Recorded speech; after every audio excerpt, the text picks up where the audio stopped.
jual kayu koka kah, kita tak mau. Kita mau dalam keadaan. Kemudian kita mau hormati sensitiviti masyarakat Islam. Jangan waktu maghrib pun dia duk buka derah dia juga. Waktu rambang pun dia speaker dia mengalahkan masjid ni. Yang ni kita tak nak. Jika tuan-tuan mendapati mereka mematuhi semua garisan panduan yang saya telah sebutkan tadi, bererti pihak agama di dalam negeri ini dihormati. Jika tuan-tuan dapati ia berjalan tidak berdasarkan itu, bererti pandangan agama dalam negeri ini diketepikan. Dan tuan-tuan tunggulah pada 3, 4 berapa? Berapa bulan?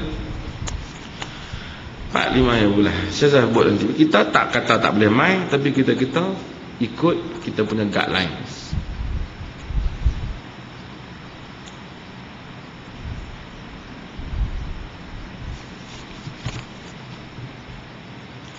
Ni semua mana soalan tentang jom heboh ni.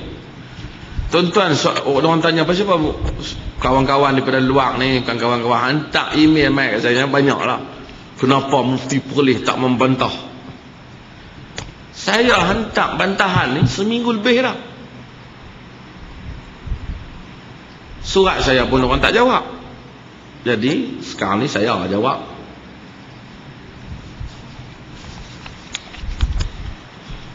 Sehingga saya kena pergi jumpa sendiri, baru proses itu berjalan.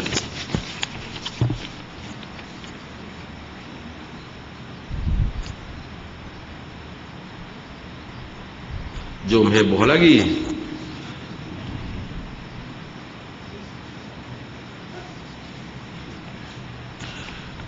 Songkran dirayakan oleh orang Siam, tapi kenapa exco kita pergi rasmi? Saya telah menulis surat memberitahu orang Muslim tidak boleh merayakan ataupun turut meraihkan Songkran. Rasmi dia hantar.